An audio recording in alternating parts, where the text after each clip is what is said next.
பேராசிரியை நிர்மலா தேவி தமிழகத்தையே அதிர வைத்த இந்த பெயரை அவ்வளவு எளிதில் மக்கள் மறந்திருக்க மாட்டார்கள்.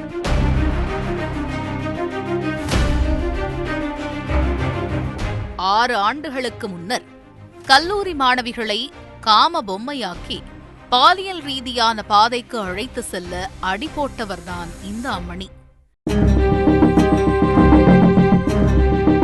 நீங்க என்ன பண்ணணும் அப்படின்னா, இப்போ அவங்க காலேஜ் ஸ்டூடெண்ட்ஸ் அவங்க சில விஷயங்களுக்காக எதிர்பார்க்கறாங்க. பினான்சியலும் நல்ல சப்போர்ட்டிவ் இருக்கும். இதெல்லாம் மேடம் இஷ்டம் இல்ல, விட்டுருங்க மேடம். இஷ்டம் இல்லையா? விருதுநகர் மாவட்டம் அருப்புக்கோட்டையில் உள்ள தனியார் கல்லூரியில் கணித பேராசிரியராக பணியாற்றினார் நிர்மலா தேவி. இவர் மதுரை காமராசர் பல்கலைக்கழகத்திலும் உயர்கல்வித்துறையிலும் பல முக்கிய புள்ளிகளுடன் நெருக்கமான நட்பு பாராட்டி வந்ததாக கூறப்படுகிறது. தனது சுய லாபத்திற்காக அந்த முக்கிய புள்ளிகளுக்கு தன்னிடம் பயிலும் மாணவிகளை படையல் போட திட்டமிட்டிருக்கிறார் நிர்மலா தேவி. இதனால் மாணவிகளிடம் மதிப்பெண், காசு, பணம், சொகுசு வாழ்க்கை என்ற ஆசை வார்த்தை கூறி பாலியல் ரீதியான தவறான பாதைக்கு அடிபோட்டிருக்கிறார். இதனால் பாதிக்கப்பட்ட மாணவிகள் பலரும் பெற்றோரிடம் நடந்ததை கூறியிருக்கிறார்கள். அவர்கள் கல்லூரி நிர்வாகத்திடம் முறையிட்டும் நிர்மலா தேவியின் மீது எந்த நடவடிக்கையும் எடுக்கப்படவில்லை. இந்த நிலையில்தான் நிர்மலா தேவி மாணவிகளிடம் தவறாக பேசிய ஆடியோ ஆதாரமும் வாட்ஸ்அப் சாட்டிங்கும் இணையத்தில் வைரலானது. நீங்க என்ன பண்ணணும் அப்படின்னா, இப்போ அவங்க சில விஷயங்கள் சக்சஸ்ஃபுல்லா முடிக்கிறதுக்கு காலேஜ் ஸ்டூடெண்ட்ஸ் அவங்க சில விஷயங்களுக்காக எதிர்பார்க்கறாங்க. ஏன்னா இது வரைக்கும் நான் அந்த லெவலுக்கு நான் இறங்கினதில்லை. நான் இந்த அளவு தான் என்னால சொல்ல முடியுது சில விஷயங்கள் சொல்றத. ஏன்னா நீங்க ஈஸியா புரிஞ்சுட்டீங்க அப்படின்றதுல நான் நம்புறேன். சில விஷயங்கள்ல அவங்க கொஞ்சம் எக்ஸ்பெக்ட் பண்றாங்க. இது கிட்டத்தட்ட ரொம்ப நாளா கேட்டுட்டு இருக்காங்க. உங்க மார்க்ல கை வைக்காத அளவுக்கு என்னால பண்ண முடியும். பினான்சியலும் நல்ல சப்போர்ட்டிவ் இருக்கும். இதெல்லாம் மேடம் இஷ்டம் இல்ல, விட்டுருங்க மேடம். இஷ்டம் இல்லையா? இல்ல மேம். பட் எனக்கு அஷூரன்ஸ் வேணும்னா இந்த விஷயம் வெளியே போக கூடாது. சொல்ல மாட்டோம். இது காட்டு தீயாய் பரவ பல மாணவர் அமைப்புகளும் இளைஞர்கள் எழுச்சி இயக்கங்களும் பாதிக்கப்பட்ட மாணவிகளுக்கு குரல் கொடுத்தனர். இதனால் இந்த வழக்கை கையில் எடுத்த போலீசார் ஏப்ரல் 16ஆம் தேதி நிர்மலா தேவியை கைது செய்தனர். பின் இந்த வழக்கு சிபிசிஐடி போலீசாரின் கைக்கு சென்றது.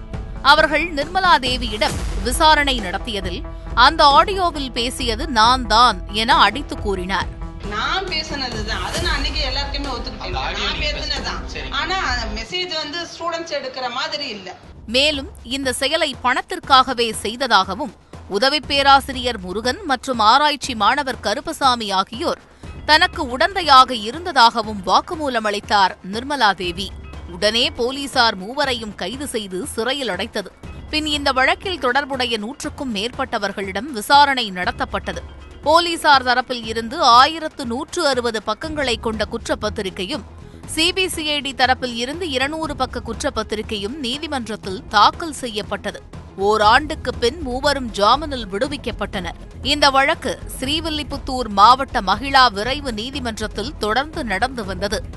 இதில் நிர்மலா தேவிதான் முதல் குற்றவாளி என நீதிபதி அறிவித்தார்.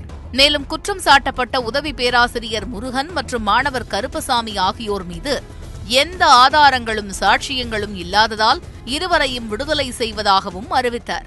மேலும் இந்த வழக்கிற்கான தீர்ப்பு ஏப்ரல் 26ஆம் தேதி வழங்கப்படும் என்று கூறப்பட்டிருந்தது. ஆனால் அன்றைய தினம் முருகன் மற்றும் கருப்பசாமி ஆகிய இருவர் மட்டுமே ஆஜரான நிலையில் நிர்மலா தேவி ஆஜராகவில்லை. இதனால் இந்த வழக்கிற்கான தீர்ப்பு தேதியை ஏப்ரல் 29ஆம் தேதியான இன்று அறிவித்தார் நீதிபதி. இன்று மூவரும் ஆஜர்படுத்தப்பட்டனர். முதலில் முருகனையும் கருப்பசாமியையும் இந்த வழக்கில் இருந்து விடுவித்தார் நீதிபதி. பின் நிர்மலா தேவியின் தீர்ப்பை அறிவிக்கும் போது தண்டனை குறித்து விவாதிக்க வாய்ப்பு வழங்க வேண்டும் என்றும் அது குறித்த சில ஆதாரங்களை நீதிமன்றத்தில் சமர்ப்பிக்க கால அவகாசம் வேண்டும் எனவும் கோரிக்கை வைத்தார் நிர்மலா தேவி தரப்பு வழக்கறிஞர். இதனை பரிசீலனை செய்த நீதிபதி ஒரு நாள் மட்டும் அவகாசம் கொடுத்து நாளை, அதாவது ஏப்ரல் 30ஆம் தேதி மதியம் 2:30 மணிக்கு தண்டனை அறிவிக்கப்படும் என கூறினார். அதற்கு முன் தங்களது கோரிக்கைகளை மனுவாக அளிக்கலாம் என தேதியை ஒத்திவைக்கப்பட்டது. மேலும் அரசு தரப்பு வழக்கறிஞர் நிர்மலா தேவிக்கு 7 ஆண்டுகள் முதல் 10 ஆண்டுகள் வரை சிறை தண்டனை உறுதியாகும் என கூறியிருக்கிறார். சில காரணங்கள் காரணமாக இந்த தண்டனையிலிருந்து குறைந்தபட்ச தண்டனையை கொடுங்க, எங்களுக்கு தண்டனையை குறைக்கலாம் இல்லை ஆல்டர் பண்ணலான்னு கேட்கலாம். பட் இதை பொறுத்த மட்டுக்கும் செக்ஷன் 370 கிளாஸ் 1 கிளாஸ் 3 பொறுத்த மட்டுக்கும் டிராஃபிக்கிங் ஆஃப் பர்சன் வந்து ஐபிசியில் அது மேண்டேட்ரியாக 10 இயர்ஸ் 7 இயர்ஸ் மேண்டேட்ரியாக கொடுத்தாகணும். அதாவது விக்டிம் வந்து ஒரு ஆள் தனிநபராக இருந்தால் 7 ஆண்டு காலமும், மோர் தென் 1 person இதில் வந்து பாதிக்கப்பட்ட மாணவிகள் 4 பேர்கள், அதனால் அவங்களுக்கு 10 வருஷம் தண்டனை கொடுக்கணுன்றது அது மேண்டேட்ரி ப்ரொவிஷன்.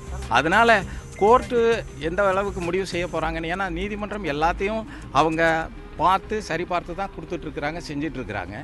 இப்போது இந்த ஆப்பர்ச்சுனிட்டி இருக்குது, அதை நம்ம கொடுக்காமல் செய்ய முடியாதுன்னு நீதிமன்றம் நாளைக்கு தள்ளி வச்சுருக்கிறாங்க. அவங்க நாளைக்கு பேசுவாங்க.